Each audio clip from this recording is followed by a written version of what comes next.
Daniel and the King's Dream. King Nebuchadnezzar was very pleased with Daniel and his 3 friends. When the king tested them, he found them to be the wisest of all the men in his kingdom. One day, the king woke up in the middle of the night because he had a bad dream. He called all his wise men in to help him understand the dream. He promised the wise men a big reward for their help. The wise men wanted to help him, but they couldn't.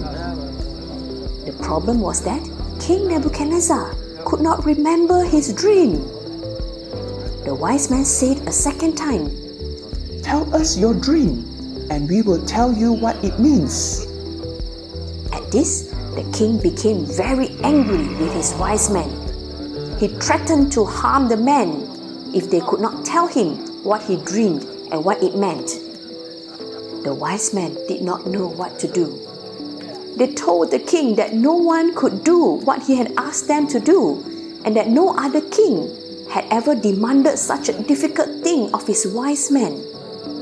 But King Nebuchadnezzar was still angry and made an order to hurt all the wise men in Babylon. Daniel and his 3 friends were to be hurt also. When Daniel heard about the problem, he went to see the king. He asked the king to give him some time to understand the dream.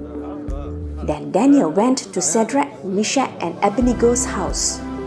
He asked them to pray for him, that God would tell Daniel what the king had dreamed and what it meant, so that they would not be hurt.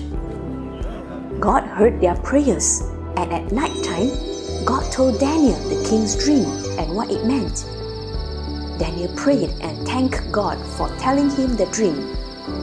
Then he went to see King Nebuchadnezzar. Daniel told the king about God. He told him that God knows our thoughts and can help us to understand the things that we don't. Then Daniel went on to tell the king all about his dream. When he was finished, the king was very pleased with Daniel and gave him a whole bunch of gifts. He also promoted Daniel and his friends to be his important helpers.